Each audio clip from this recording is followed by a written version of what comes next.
Hello student, important series में हम आगे क्वेश्चन करते हैं और अभी हमने ट्रिग्नोमेट्री से ही स्टार्ट किया। तो जो भी इंपॉर्टेंट क्वेश्चन ट्रिग्नोमेट्री से चांस है आने के, हमारे पास एक क्वेश्चन है, हम सॉल्व करते जाते हैं। तो क्वेश्चन में क्या दिया है, यदि आपके 15 cot A is equal to A है तो आपको cos A। अब देखो कि इस टाइप का क्वेश्चन कोई सा भी कर सकते हो। मेथड हमारे पास क्या रहेगा, सेम रहेगा इस क्वेश्चन को करने का। पहले जो हमको जो चीजें गिवन होगी हम सबसे पहले उसको नोट डाउन करते चलेंगे। तो हमारे पास क्या दिया है, हमारे पास दिया है 15 cot A is equal to 8। 15 cot A is equal to 8 हमको गिवन है।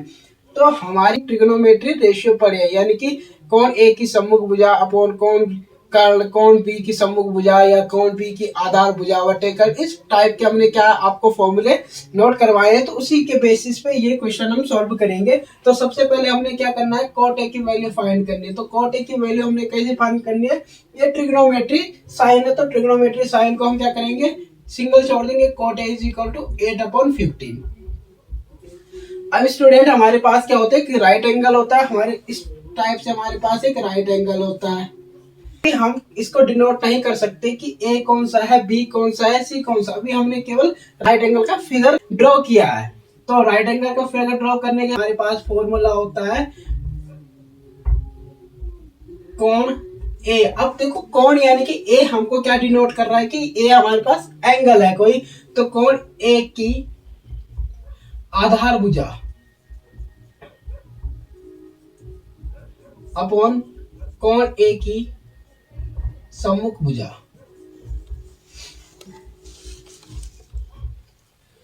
तो इसको हम क्या करते हैं, यहां नोट डाउन करते हैं। तो cot A is equal to ये भी और cot A is equal to ये भी है, यानी कि cot A is equal to क्या हो जाएगा, 8/15 हो जाएगा हमारे पास। तो 8/15 होने का क्या मतलब है कि जो कोण A की आधार भुजा है, A इसको डिनोट किया, B हमने इसको डिनोट किया और C हमने A डिनोट किया।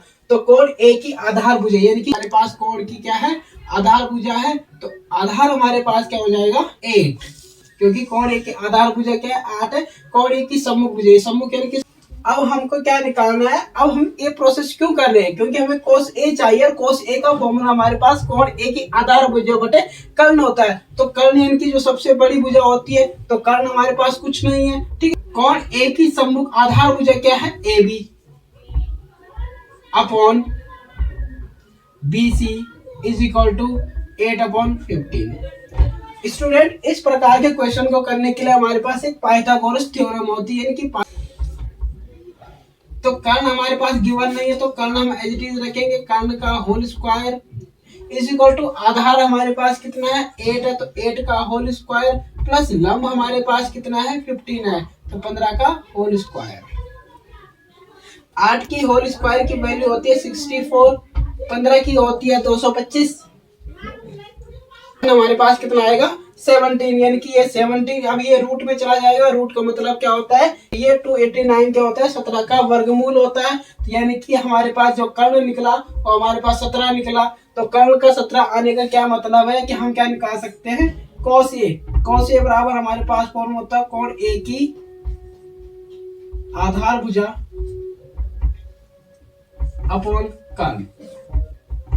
तो कोण A की आधार भुजा कितनी है 8 है और कर्ण हमारे पास 17 है।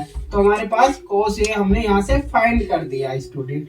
यदि हमारे पास ये sin A भी पूछता तो sin A के लिए क्या होता, कोण A की सम्मुख भुजा अपॉन कर्ण। तो कर्ण हमारे पास क्या था 17, आधार सम्मुख भुजा हमारे पास क्या थी 15, तो 15/17, ठीक है। तो इस प्रकार से हम इस क्वेश्चन को कैसे भी कर सकते हैं। तो हम सेकंड क्वेश्चन की तरफ मूव करते हैं। तो सेकंड क्वेश्चन है कि sin 60 degree cos 30 degree plus sin 30 degree या फिर cos 60 डिग्री की वैल्यू फाइंड करनी है। इसके आपको क्या है, वैल्यू पता होनी चाहिए। और वैल्यू आपको कहाँ से मिलेगी, जो ट्रिग्नोमेट्री रेशियो टेबल होती है वहां से आपको इसकी वैल्यू मिल जाएगी।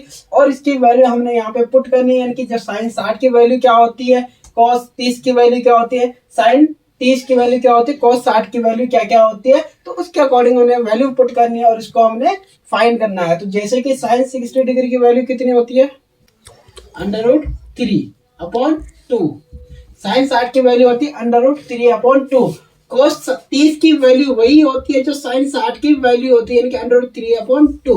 प्लस साइन 30 की वैल्यू होती है 1/2 और कॉस 60 की वैल्यू होती है 1/2 इज इक्वल टू, अब यहाँ पे √3 का होल स्क्वायर बन जाएगा, क्योंकि हमारे पास कितनी बार है, 2 बार है, यानी कि 3 का होल स्क्वायर करते हैं। वैसे ही हमारे पास √3 इंटू √3 कितनी बार है, 2 बार है, तो √3 का होल स्क्वायर। 4 प्लस 1 1 जा 1 2 2 जा 4।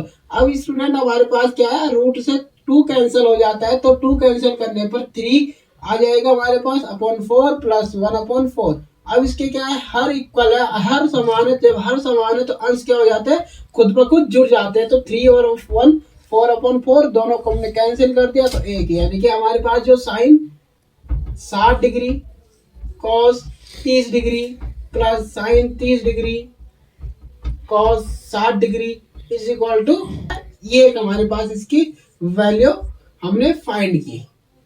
ठीक है स्टूडेंट, अब हम क्या करते हैं, नेक्स्ट 3 क्वेश्चन की तरफ मूव करते हैं। तो हमारे पास tan 20 degree upon cot 64 degree है। तो इसका हमारे पास कोई भी फॉर्मूला नहीं बनता है कि tan 26 डिग्री की वैल्यू क्या होती है या फिर 64 डिग्री की वैल्यू क्या होती है। तो इस वैल्यू को हम कैसे फाइंड करते हैं, हमें अभी तक हमारे सिलेबस में 90 डिग्री तक है, तो सिंपली हमने समझना है कि एक वैल्यू को हमने 90 डिग्री से माइनस करना है। माइनस क्यों करना है, क्योंकि हमने इसको इक्वल करना है। यदि 10 को हमने कॉट में चेंज करना है या फिर कॉट को 10 में हमने चेंज करना है, तो एक चीज को इक्वल करना है।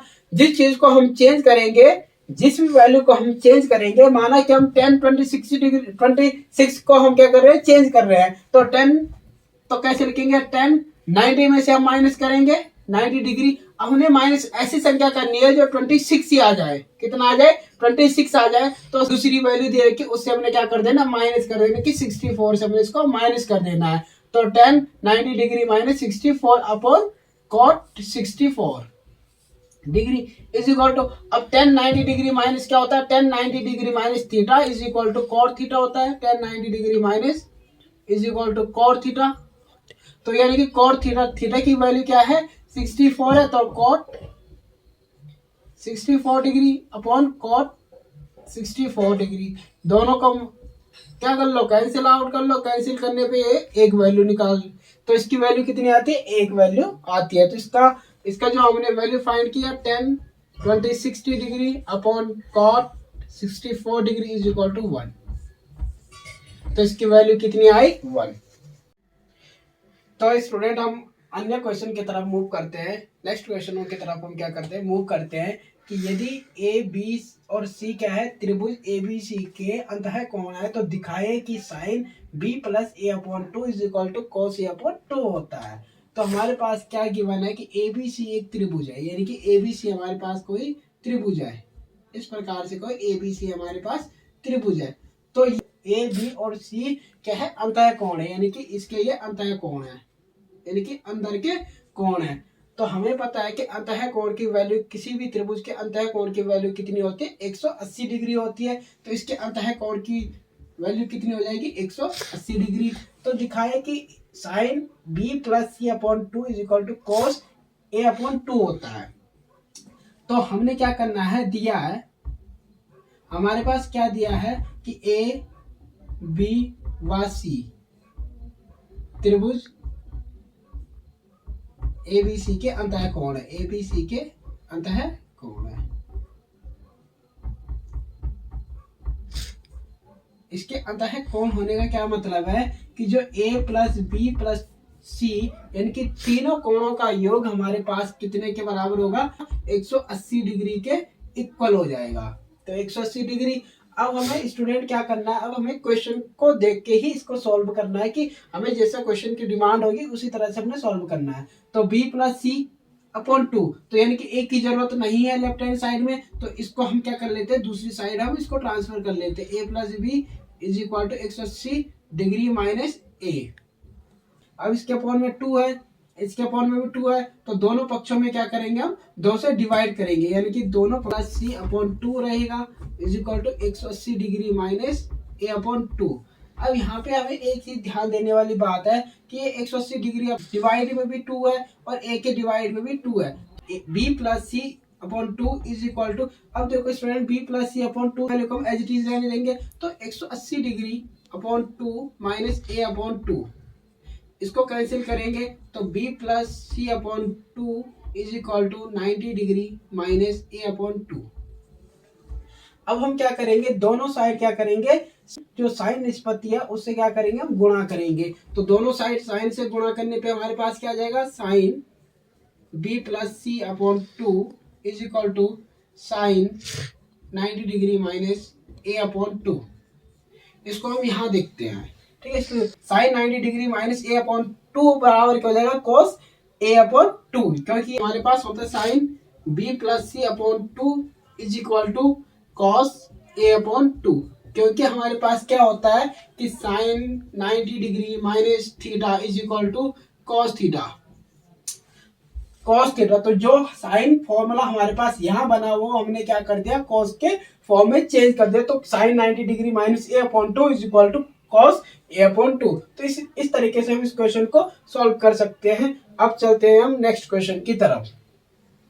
नेक्स्ट क्वेश्चन है, यदि tan 2a is equal to cot a minus 18 है, तो जहां 2a क्या है, न्यून कोण है, तो a का मान हमने क्या करना है, ज्ञात करना है।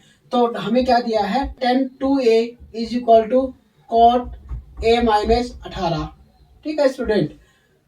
अब हमें क्या करना है, इसका a की वैल्यू निकालनी है, यानी कि इसको भी cot के पदों में चेंज करना पड़ेगा, tan को भी क्या करना पड़ेगा, cot के पदों में चेंज। तो cot के पदों में कैसे चेंज होता है, cot 90 degree minus 2a is equal a minus 18 degree.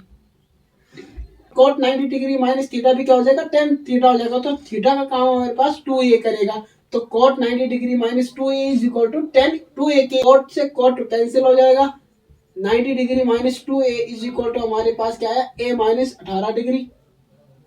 अब जो वेरिएबल है उसे अलग करो, जो कांस्टेंट है उसे अलग करो, यानी कि 90 डिग्री ये 18 है तो यहाँ ट्रांसफर कर लो, प्लस में हो जाएगा 18 degree is equal to a, ये माइनस में यहाँ है तो दूसरी साइड जाके ये प्लस में 2a हो जाएगा।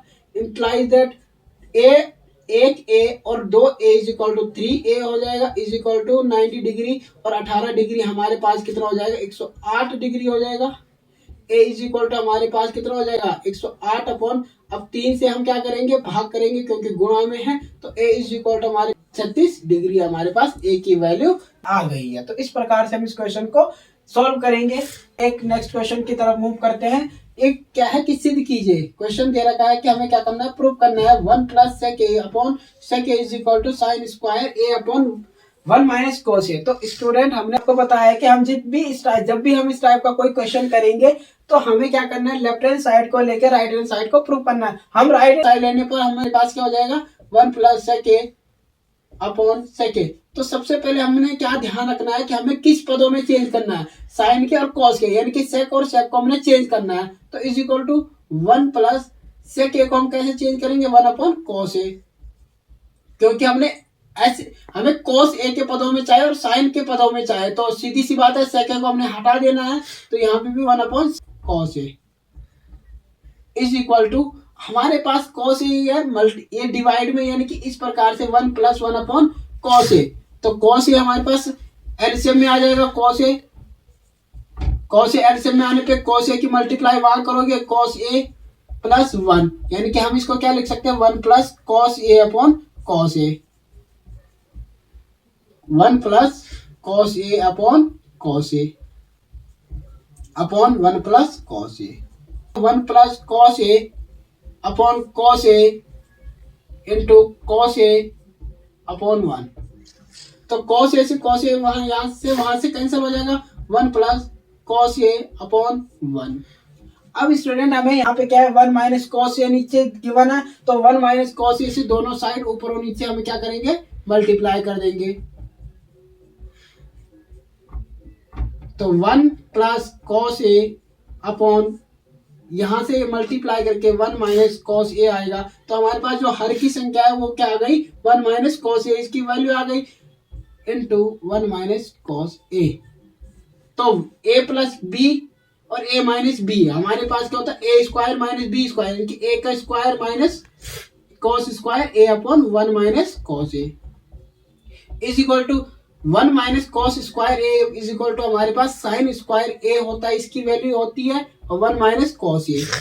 जो हमने प्रूव करनी थी राइट हैंड साइड, तो हमने प्रूव कर दी। अब 1 minus cos square a is equal to sine square a क्यों होता है? क्योंकि sine square a plus cos square a is equal to 1 होता है। तो हमने क्या किसकी वैल्यू निकालनी है? साइन स्क्वायर की। तो sine square a is equal to 1 minus cos square a. तो 1 माइनस कॉस स्क्वायर की जगह हमने क्या पुट कर दिया? Sign square a. तो sine square A upon 1 minus cos A की जो हमने प्रूव करना था वो सो हैज प्रूव।